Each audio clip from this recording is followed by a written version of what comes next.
ফুলে আইতাছি এই ম্যাডাম। ফুলে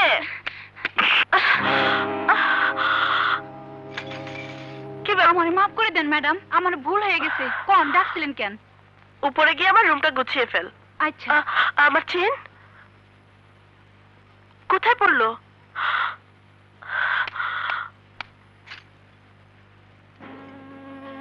ভাইয়া, কাজল, এই দেখ তোর জন্য কি নিয়ে এসেছি।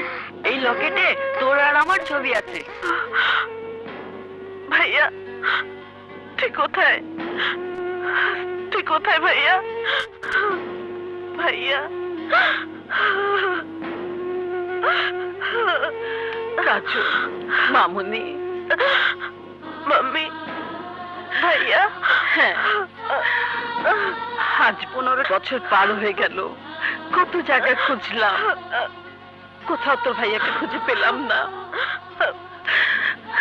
মাম্মি, ভাইয়াকে কি আমি আর কোনোদিন খুঁজে পাবো না? পাবি, অবশ্যই পাবি, আমার বিশ্বাস।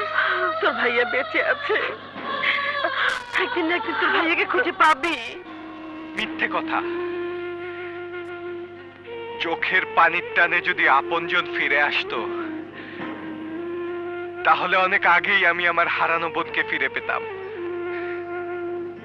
এই 15 বছর ধরে কত চোখের পানি তো ফেলেছি, কই আমার কাজল তো ফিরে এলো না। তাই তো আমার কষ্টটাকে বুকের ভেতর পাথর চাপা দিয়েছি। এখন আমার শুধু একটাই স্বপ্ন, তোকে মানুষের মতো মানুষ করা, তোকে অনেক বড় করা। হ্যাঁ, আমাকে মানুষ করতে গিয়ে, আমাকে বড় করতে গিয়ে, আরে তুই তো নিজেকে নিয়ে ভাবতেই ভুলে গেছিস। একবারও কি ভেবেছিস তুই রক্ত মাংসে গড়া মানুষ, তোর জীবনে কিছু চাওয়া পাওয়া থাকতে পারে? সকাল থেকে রাত পর্যন্ত উপার্জন করা আর মানুষের উপকার করে বেড়ানো, এই তো তোর কাজ। বলতে পারিস এভাবে পথ চলা তোর কবে শেষ হবে? কবে? যেদিন তুই লেখাপড়া শেষ করে মানুষের মতো মানুষ হবি, আমি তোকে কথা দিচ্ছি, সেদিন আমি দিনরাত পরিশ্রম করা ছেড়ে দেব। সেই দিনটা কি আমি তোর জন্য এনে দিতে পারবো? অবশ্যই পারবি। মারুফের প্রতি ফোঁটা ঘামের দাম দেবার জন্য তোকে অনেক বড় হতে হবে। আরে মারুফের মতো বন্ধু ভাই কজনের ভাগ্যে হয়। এক সময় নিজেকে নিয়ে ভাবতাম, এই আলী বাবাই শুধু মানুষকে নিয়ে ভাবে। আমি সেই আলী বাবা আজ এই মারুফের কাছে হার মেনেছি। কেন মেনেছি জানিস? আলী বাবা হয় হাজারে একটা, আর মারুফ মারুফ হয় লাখে একটা। অনেক বেশি বলে ফেললে আলী বাবা। না রে না, যে নিজে না খেয়ে মানুষকে খাওয়ায় তার নাম মারুফ ভাই। নিজের টাকা দিয়ে যে গরিবের চিকিৎসা করায় তার নাম মারুফ ভাই।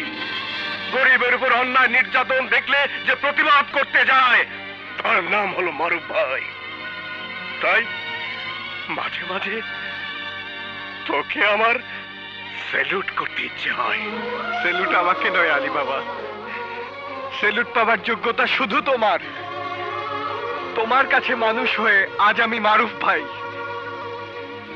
তোমার কারণে আজ আমি কলেজে পড়তে পারছি, নিজেকে উচ্চ সমাজে প্রতিষ্ঠা করার স্বপ্ন দেখতে পাচ্ছি। তোমার কাছে আমাদের ঋণের কোনো শেষ নেই বাবা।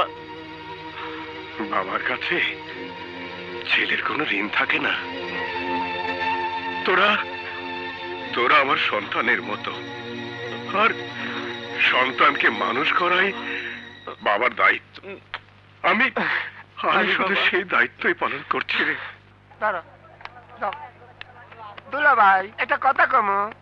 বইলে ফেল।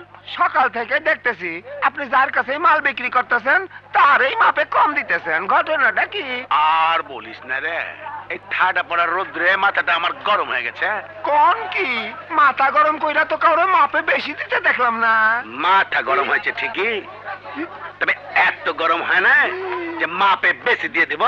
বেশি কথা না বইলে যা কনিকে লন্ডন থেকে আমার জামা কাপড় তুইলে লিয়ে আয়, তার বোনকে লিয়ে আজ আমি সিনেমা দেখবো। যা তাড়াতাড়ি যা। যাইতাছি। এই আলুর খাঁচি বাজা ফালা দিস না বার।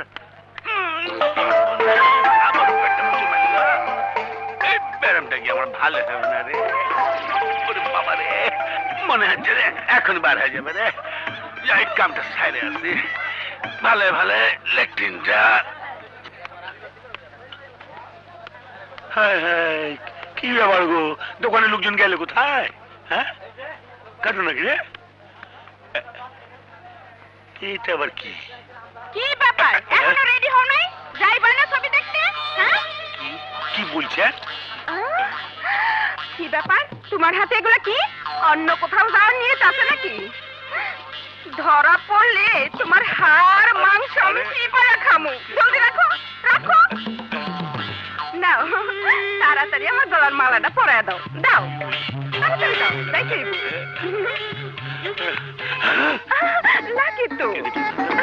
শালির বেটি শালি আমার বউর সাথে লেটার বাটার করছে। শালা দেখাচ্ছি দেখা। হারামজাদা, সুযোগ পেয়ে তুই আমার বউয়ের গলায় হাত লাগিয়ে দিয়েছিস, তোকে আমি গুলি করে মেরে ফেলবো। ওর দিকে হাত বাড়াইলে তোমার ওই হাত আমি কাটতে হালামু। করছিস কি বউ? তুই তো স্বামীর হাত কেটে ফেলবি। তুমি যদি আমার স্বামী হও তাহলে এটা কে? হ্যাঁ, শালা একটা কানা ডাকাই, আমার মতো চেহারা, মনে হয় এটা আমার জমজ ভাই। ওইটা নকল, আমি আসল, বুঝলি? আমি তার স্বামী। তুমি যদি আমার স্বামী হও তাইলে কানে কানে ওই কথাটা কবি আমি শুনি। তোমার দিল আছে, হাঁটুর নিচে বাম দিকে একটা কাটার দাগ আছে, তাই না? তাই তো, তুমি তো আমার স্বামী। হারামজাদা, তোকে বলছি শোন, এরপর যদি তুই আমার দোকানে বা বাসায় আসবি, তা খালি গায়ে আসবি, বুঝলি? ও মোর জ্বালা, বুঝলাম তো। এরপর থেকে শরীরের কাপড় চোপড় খুলে আসবো। আপনি জানতো, চলো নাইলে ছবি শেষ হয়ে যাইব। কনিকা, ও আমার জান, কেমন আছে গা? ছাড়ো, দোকানের মধ্যে এত বিরক্ত করা লাগবো না। দেরি করে এসব সোহাগ দেখাইতেছো। নাও কাপড়গুলো ইস্ত্রি করো, আজ ডেলিভারি দিতে হইব। বাহ, জামাটা তো খুব সুন্দর। হ, এইগুলো সর্দার কাবিলা ভাইয়ের জামা। ইস্ত্রি করে জামাগুলো কাবিলা ভাই বাড়িতে দিয়ে আসো। আমি যাব বলছো? তুমি না আমার জানো পরাণের পাখি, আমার কথা তুমি শুনবা না? শুনবো মানে? তোমার জন্য আমি জীবনটা দিতে পারি, তুমি যদি শুধু ও বুঝছি। চুমু দিয়ে আমাকে কাজ করে ফেললো। কি করম রে, মরে গেলাম। হ্যাঁ, এটা এখানে কি করে? এই, হ্যাঁ? তুমি এখানে কি করো?